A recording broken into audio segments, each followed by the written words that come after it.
the Niagara Escarpment. Hundreds of miles of breathtaking landscape. An ancient wall of rock, standing strong against the powerful forces of time. It brands the Great Lakes region from Lake Ontario to Lake Michigan. A captivating part of the world that tells magical stories of age-old tropical coral reefs, colossal glaciers, and haunting First Nations lore. Epic, enchanting, and everlasting. The Niagara Escarpment is a true geological masterpiece.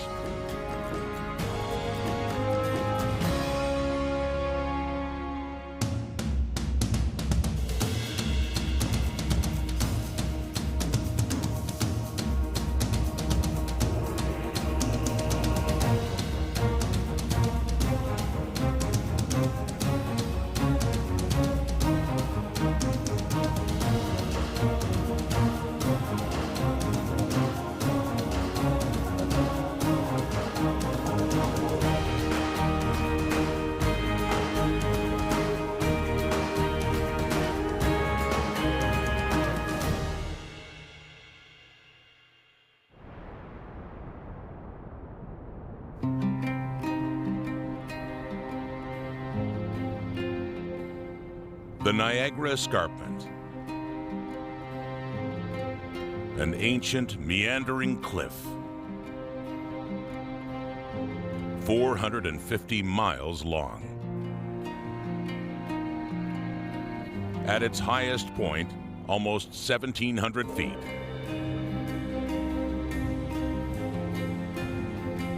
The escarpment weaves its way through the Great Lakes region, in the heart of central North America. Stretching from upstate New York on the south shore of Lake Ontario, northwest through the Canadian province of Ontario, it fringes Lake Huron and Lake Michigan and trails off just past Green Bay, Wisconsin. In its present state, the Niagara Escarpment is one of the geological gems of North America. But there is no question that the crown jewel of the escarpment itself is Niagara Falls.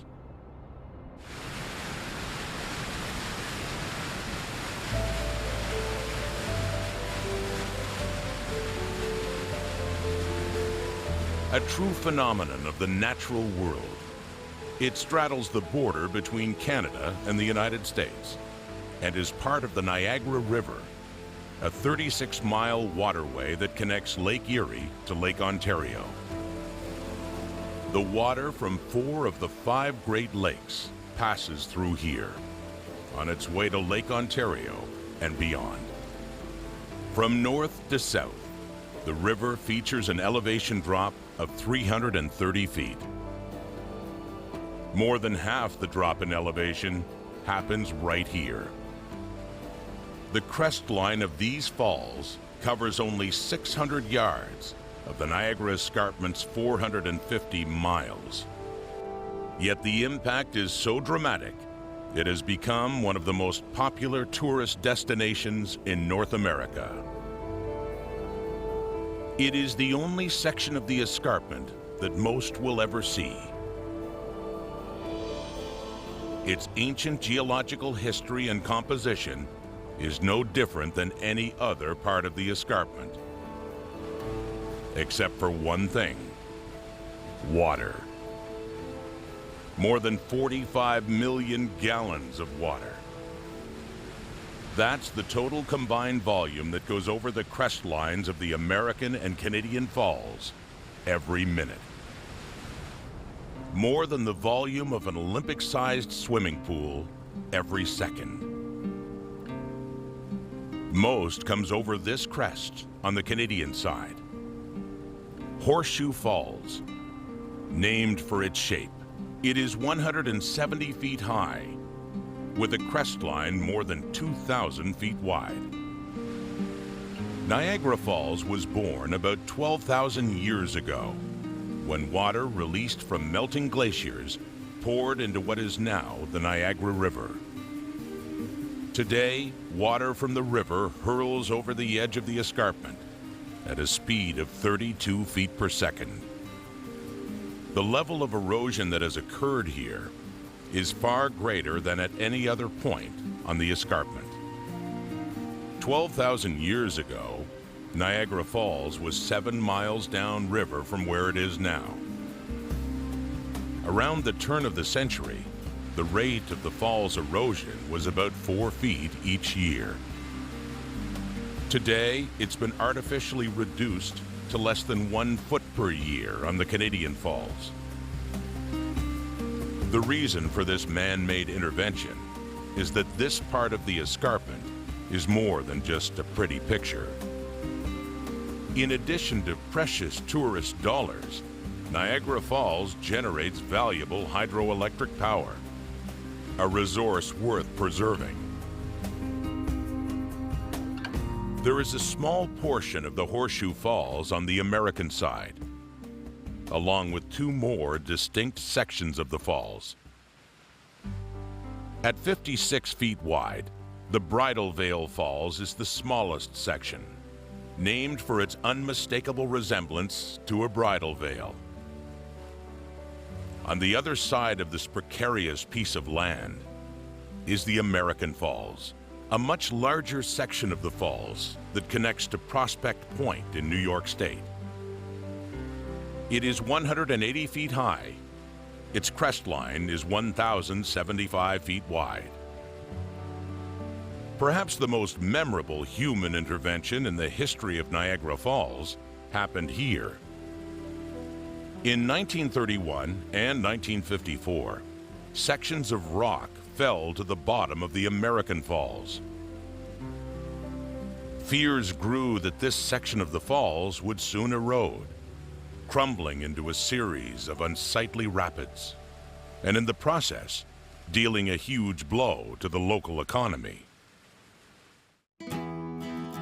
In 1969, a team from the U.S. Army was called upon to actually stop the American Falls completely. And they did it. The Army built a 600-foot dam from almost 30,000 tons of rock to divert the flow of water. The result was a truly bizarre sight. The dolomite-capped portion of the Niagara Escarpment was naked for all to see. With the giant tap shut off, Army personnel cleared some of the fallen rock from the base of the falls to improve its appearance. Engineers mechanically bolted some faults on the escarpment to prevent further erosion. After they had collected as much research and data as they could, the dam was removed in November of the same year. Today, 75,000 gallons per second flow over the crest. It's a staggering amount, yet it represents just 10% of the total amount of water flowing over the entire falls. In all its glory, Niagara Falls is spectacular, and the escarpment on which it is found is one of the most beautiful geological marvels on the continent and the planet.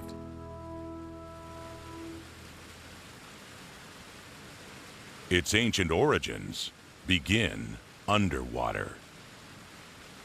To understand the Niagara Escarpment, we have to understand it on a very long time scale, a geological time scale. For millions of years, the crust under the Michigan Basin was relatively stable, gently warping to form a giant basin about 480 miles across. During the Silurian period, which was 450 million years ago, that large basin was a large inland sea. So right now, if we were here 450 million years ago, we'd have to be anchored in a boat to have this conversation. The Silurian period occurred 200 million years before dinosaurs roamed the Earth. Animals with backbones were only just appearing in the oceans. This vast, calm inland sea is referred to by geologists as the Michigan Basin.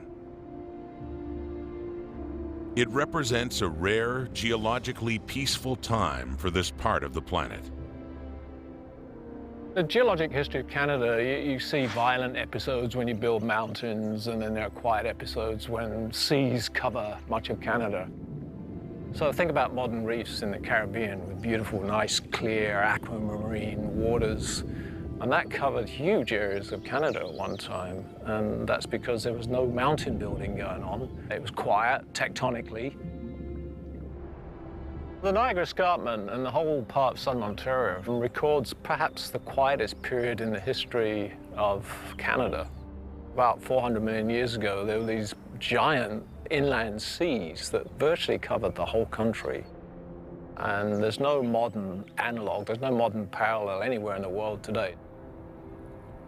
During the Silurian period, the tectonic plate of continental North America was at lower latitudes than it is today. Geological forces caused the Michigan Basin to sink down in the middle and rise along the edges. Sea levels rose. The climate warmed. The vast shallow seas basked in sunlight and transformed this body of water into a giant incubator that sparked an explosive period in the evolution of marine life. Amazing things began to happen. Coral reefs formed. The first ever fish with cartilage skeletons appeared. Plants began to grow on land. Then, air-breathing creatures such as millipedes, centipedes, and primitive arachnids helped create the earliest terrestrial food web.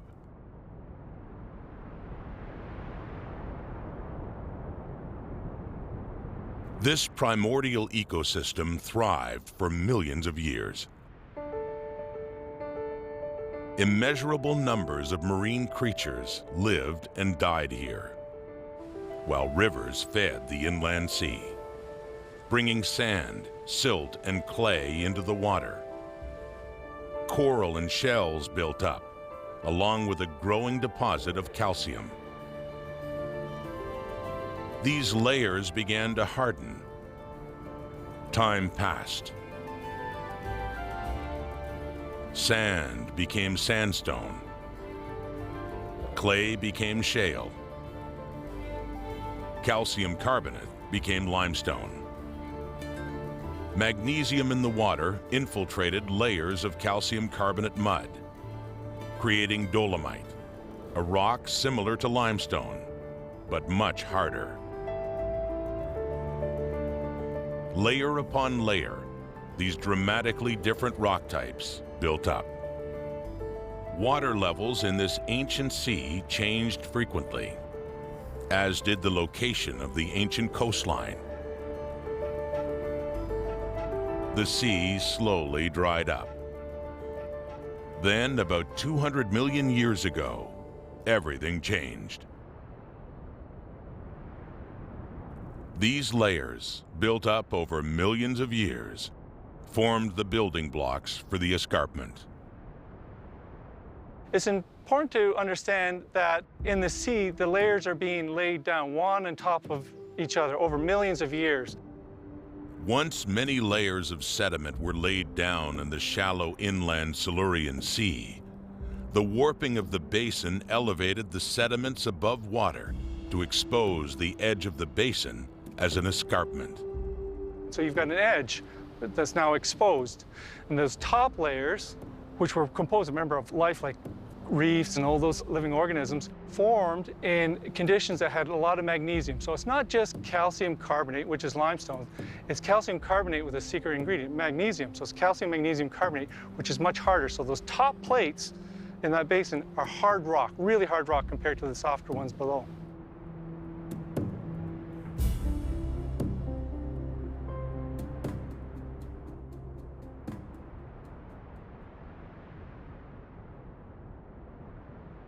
With the inland sea gone, further geological shifting occurred in the region. The edge of the Michigan Basin began to lift, marking the first physical statement of the Niagara Escarpment as we know it today.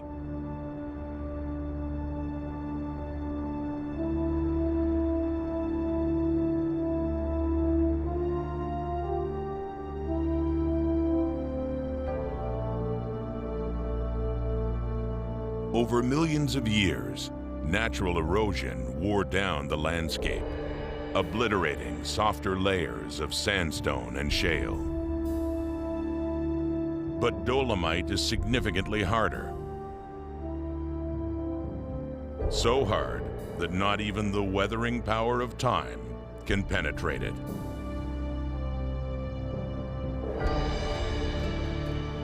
For 200 million years, dolomite shielded the softer rock from earth-shaking events. But there was one force in nature it could not withstand: ice. Unimaginably vast ice sheets crept down to the Michigan Basin.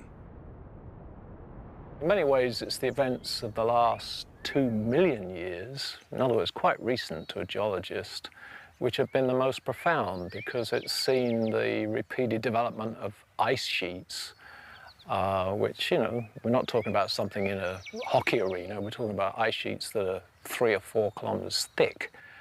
And they're moving and they're dragging debris at their base. So they're very, very effective agents of erosion.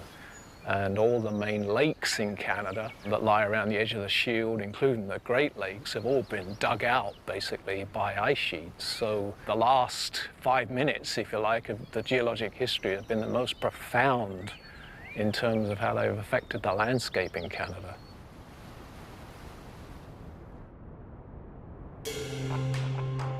For 2.5 million years, these monstrous sheets of ice gave the region an epic pounding. From about 1 million years to 10,000 years ago was our last glacial period, and we had 4 successive glaciers across this landscape, so the last one leaving about 10,000 years ago. So here again, this landscape, which we had the escarpment, but then you've got 3.5 kilometers thick of ice. And so there's a lot of weight and a lot of plowing, a lot of pushing with the force behind that, the weight of that ice. And also at the base of the ice, you have boulders and some rocks the sizes of houses. The grit of that base is very aggressive. So you've got this monumental scouring pad that's scraping across the landscape as well. And it's shaped. In some areas you can see the corrugated nature of it, where it's just kind of plowed and found weaknesses it's able to dig out, in other areas where it's like someone was playing with it and scraping it all around and shaping it. So it's clearly being manipulated by the glaciers. Over the next few thousand years, glaciers that conquered the land began their retreat. The giants were melting. Water, frozen in time for thousands of years, pooled at the feet of the glaciers. One by one, ice dams burst under the weight of the rising water. Temperatures increased, unleashing violent floods onto the surrounding land. And finally, the Great Lakes region was freed from its frozen oppressor. With the weight of its icy burden lifted, the Niagara Escarpment continued to rise. That's a tremendous amount of weight on top of the landscape. And when the glaciers retreated, taking that weight off, it's like pulling your finger out of a wet sponge. It slowly springs back. And that rebound, it's known as isostatic rebound, that has occurred on the landscape here. It's even happening now. We're actually rebounding at about 30 centimeters a century. And we probably have about another 40 meters to go in southwest Ontario to fully recover from the glaciers. The epic geological history of this place is now interwoven with its ecosystem.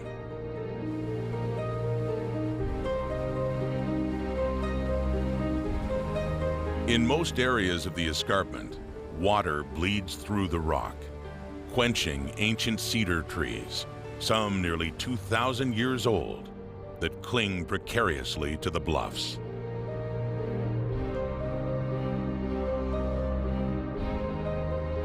Both humans and wolves used these cliffs as a lookout for massive herds of caribou, which ranged much farther south during colder times. There are signs that humans inhabited these rocks more than 13,000 years ago.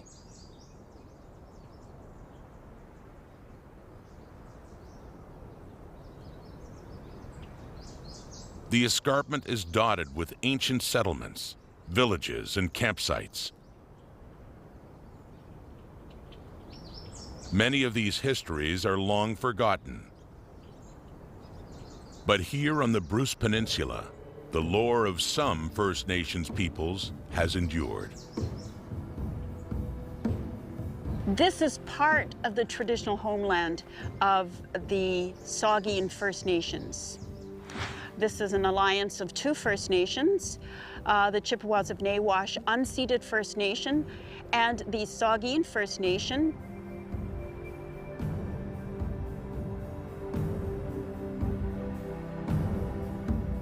This is part of their traditional homeland. And this area then became part of the province of Canada in 1854. And that's when the name was changed from Saugeen Niashing or Saugeen Peninsula, Indian Peninsula, to Bruce Peninsula. And that was done to honor James Bruce, who was Canada's Governor General at that time.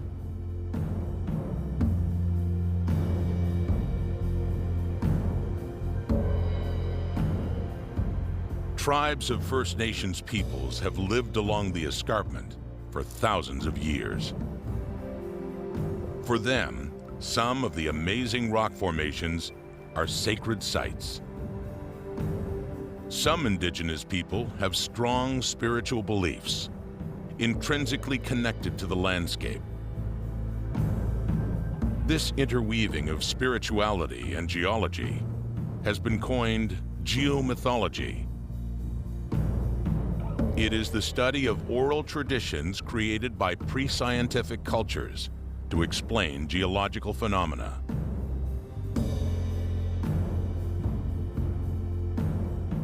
My focus has always been the stories, and being able to work here in Bruce Peninsula National Park, I've then had the opportunity to take my people's traditional stories and connect these stories to the current geological research. One of the most striking stories is the legend of Standing Rock. For the Huron First Nation, the afterlife was referred to as the path to the village of souls. This pathway was marked by a rock called the Watcher. Here, the deceased waited for their turn to walk through a door and into the underworld, the village of souls.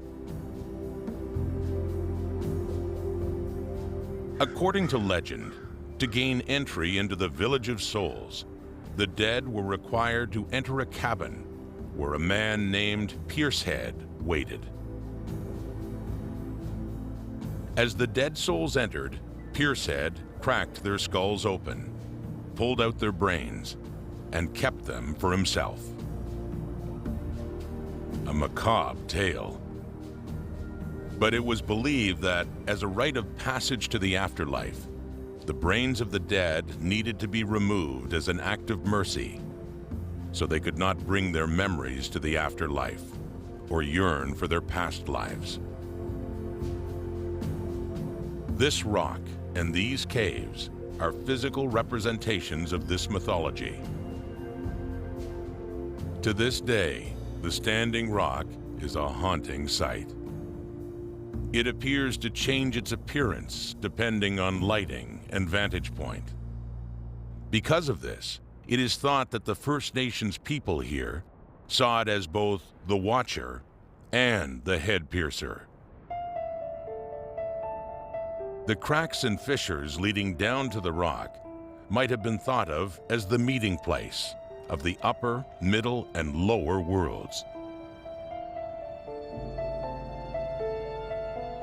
The varying rates of erosion of the dramatically different rock types here are one natural contributor to these unique formations.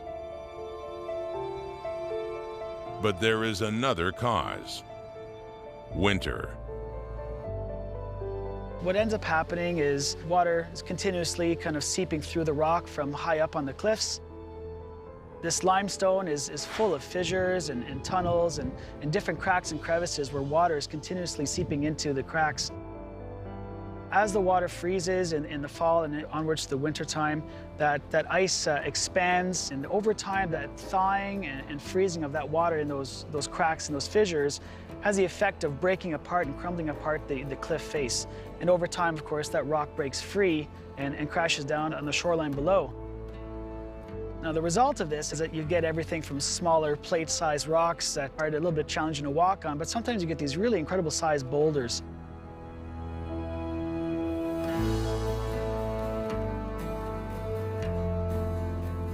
Imposing as it may seem, the escarpment is actually being pushed back, eroded bit by bit, by waves and weather from the outside and freeze and thaw from the inside. While it is hard to imagine that it will one day be gone, the effects of time are precisely what make it so compelling.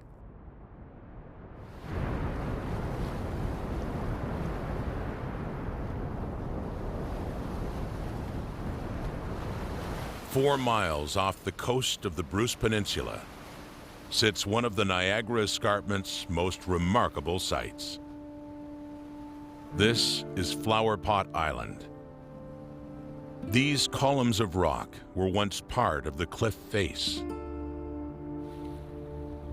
Over millions of years, softer rock of the escarpment crumbled away, eroded by wind and rain, ice, and pounding waves.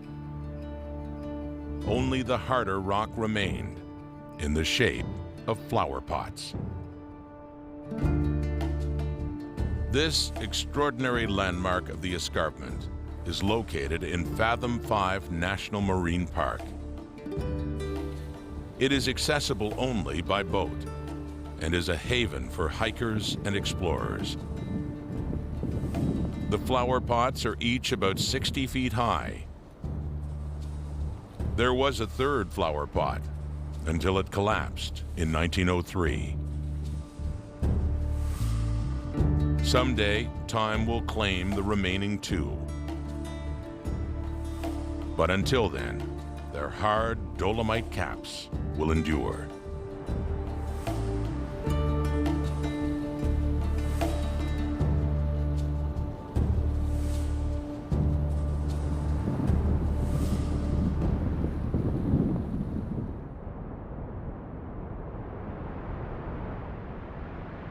The powers of the elements here are merciless. They carve and shape all parts of the Niagara Escarpment, leaving incredible rock formations in their wake.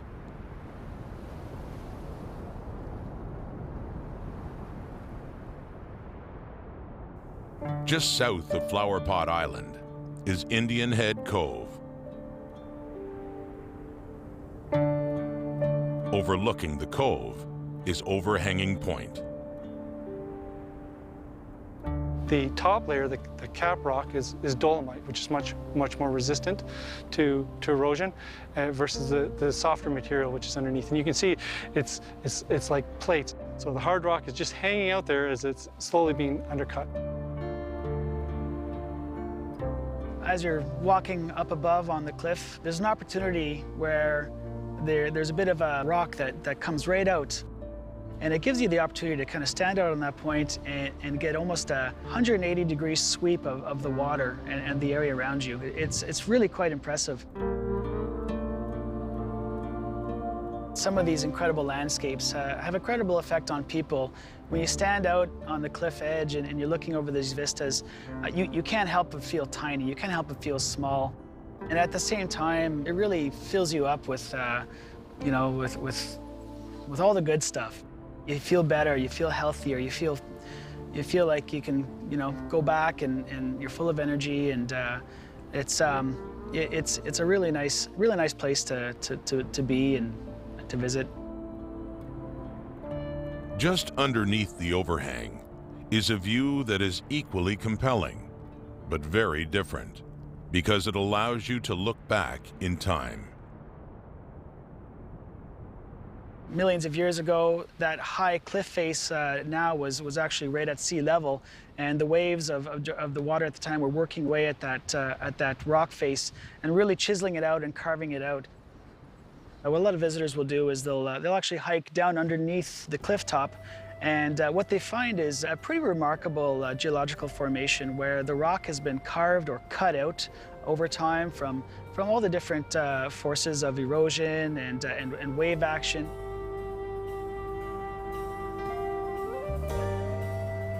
The opportunity to stand inside a natural structure created millions of years ago is one taken by more visitors each year.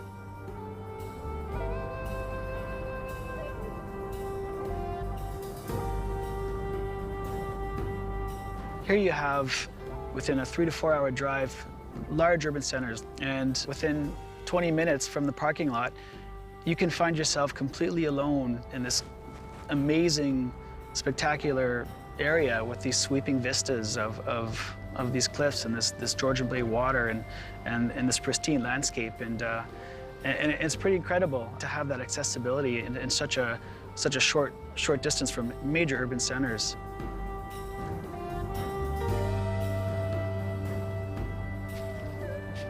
If we were to go back 10 years, we'd be looking at our visitation in the park here, which would be around 150,000 visitors a year.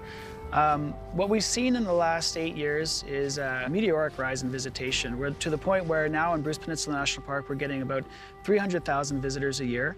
When you combine that with Fathom 5, the number is roughly up around 500,000. For visitors to Bruce Peninsula National Park to get the full experience, they need to go beyond dry land and be prepared to get wet. This is the grotto. The escarpment here is very striking. There aren't too many areas south of the Bruce Peninsula where you can see these sea caves, the sinkholes, some of the different features. So the landscape here is really quite dramatic. The grotto is an example of a feature that was formed by wave action. Waves beating against the shoreline was able to erode out and create the grotto. You can see areas, that popcorny looking rock, that's evidence of an old reef. So that's rock, so 450 million years ago during the Silurian period, there was reefs there. For geologists, the grotto is yet another marvelous puzzle piece, used to uncover the vast geological history here. For the ancient humans who lived off this land for thousands of years, it provided shelter along the coast. Today, for hikers and divers alike, it's an experience of a lifetime. The grotto, it's cool. It's a sea cave. The shoreline has lots of sea caves, but the grotto is different because it also has the obvious entrance that people scramble down to, and that's an experience. If you feel rewarded when you get down, and actually even more rewarded when you get back out. But there's also an underwater entrance where light can come through and it creates a bit of a hue in there, and it's because light from the outside. So divers know there's that entrance, and they come through there. So you have these two entrances, and it's just in a remarkable location. It's a nice place to visit. For new visitors, one of the most surprising aspects of this place is the water. In this part of the world, this far north, crystal clear turquoise water is not a common sight. When you look at the water, it's remarkable. You feel it could be Mediterranean and Caribbean. It's just this crystal clear or gin clear water. You can see down 20 meters, 30 meters, 40 meters actually to the bottom. And in simple terms, water, H2O, is a blue chemical. So pure water is a clear bluish chemical. So what you're looking at is water almost in its purest form. There is very little other stuff in it. So there's very other little, let's say, silt, which is going to change the color of it and change how far light can penetrate. Or life, like algae, like phytoplankton. So if the more stuff that's in the water, it's going to affect its color, it's going to affect how far light can penetrate. Under normal circumstances, fresh water in this region wouldn't look this way. But there is a unique combination of factors at play here. This water has been filtered. Zebra and quagga mussels, which are an invasive species that have colonized the Great Lakes, have drawn so much nutrients and energy to the lake bottom, to themselves, that the lake is less productive. So in the springtime, this area would have had a large algal bloom, diatom bloom, that would have affected the water clarity. We wouldn't be able to see as much. But we're not getting those large algal blooms, so our water clarity in the springtime is even more clear than it historically was. And that's a shift. It's a shift in the whole food web and the dynamics of the lake. Not surprisingly, these waters offer some of the best snorkeling and scuba diving in North America. The water offers incredible visibility. The submerged rock formations in the lake are just as beautiful as those on dry land. And there are shipwrecks. There are hundreds of shipwrecks in the Great Lakes, some as shallow as 10 to 20 feet below the surface. The number of shipwrecks here might surprise some, but the Great Lakes waterway is a busy shipping route that runs all the way to the Atlantic Ocean and is subject to powerful storms.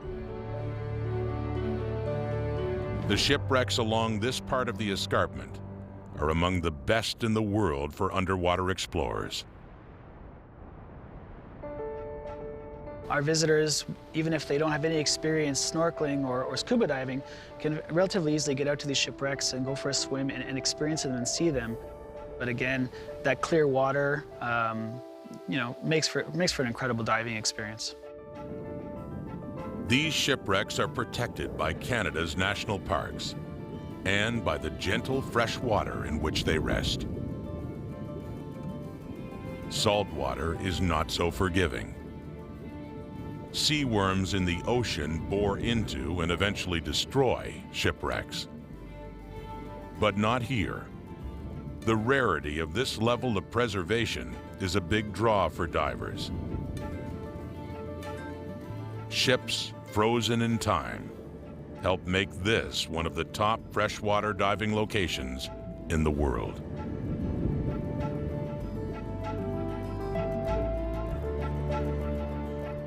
For the advanced diver, a deeper look can bring you much farther back in time.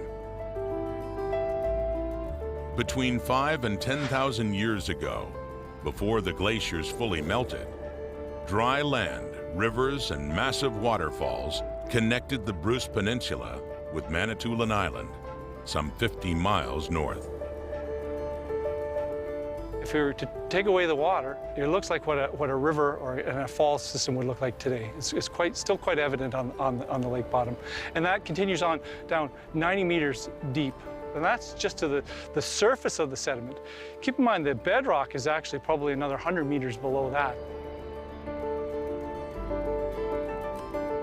Melted glacial water from Lake Huron drained into Georgian Bay down a giant prehistoric waterfall. Its roar was so loud, it's estimated that it could be heard almost 10 miles away. But the glaciers continued to melt. Water levels at the base of the falls rose. The Great Lakes as we know them came to be. And this ancient waterfall, large enough to rival even Niagara Falls, became completely submerged. For visitors to the Niagara Escarpment who prefer staying above the water line, there are still waterfalls that have not been claimed by the great glacial melt. This is Inglis Falls, a stunning waterfall, a gentle cascade, a 60-foot brushstroke, left behind by time and erosion. This is where the Sydenham River meets the Niagara Escarpment, along the Bruce Trail near Owen Sound, Ontario. Here, water seeps through the dolomite cap rock and slowly erodes the softer rock underneath. Through the ages, hunks of dolomite lose their support and tumble down, bit by bit. It's a process called spring sapping, and Inglis Falls is the stunning result. The falls are part of the region recognized by the United Nations Education, Scientific, and Cultural Organization as a World Biosphere Reserve. UNESCO's World Biosphere Reserve concept or idea is about 40 years old now, and it tries to promote and recognize the ideals of conservation.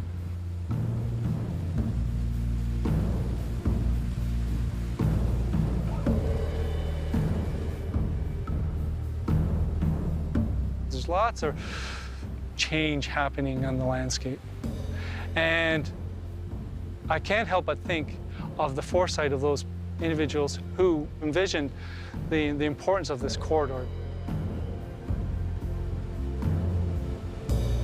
I'm not sure if it weren't for those protective measures, whether we'd be standing here or somebody would be telling us to get off their property. But the fact is, anyone can come and experience this firsthand. You can develop their own connection to this place and see the importance of it firsthand.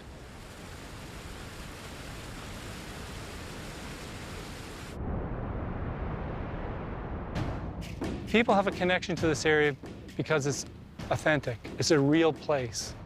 We haven't manufactured a theme park.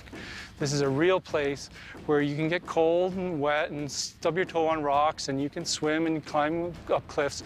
You can see trees, you can hear birds. It's real. The peninsula has always drawn people here. And for the native people, this is where they hunted, this is where they harvested for food and for medicine. They fished out in these waters, and they actually still do that to this very day. I think for all people, it's the sheer beauty of this place helps them or draws them, brings them, and keeps them connected to the peninsula so that they keep coming back again and again and again. Taking a group of school children out to Indian Head Cove and the grotto and coming out onto the shoreline and hearing them say, wow. That's what makes me feel good. And for me, it's always a blessed day when I can take a group of school children out and show them this place. It's a moving experience. It moves you. You feel something. I was speaking with a colleague who took some visitors out in the escarpment, and one of the women on their tour, who was from overseas, broke down and started crying. And he couldn't understand what was wrong, and he went to her and he said, you know, is everything okay? What can I do? And she was so overwhelmed with the vastness of this space, the water and the vastness and the size and the scope of the escarpment, that it moved her to tears. That's something, I mean, that's special.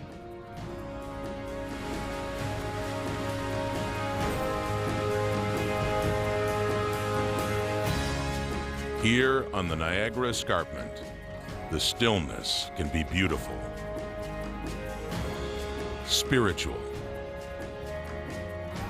and chilling all at once.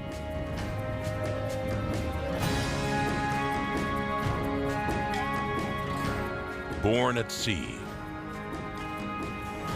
scored by ice, ground down by time, it is forever a work in progress, an unresolved geological masterpiece.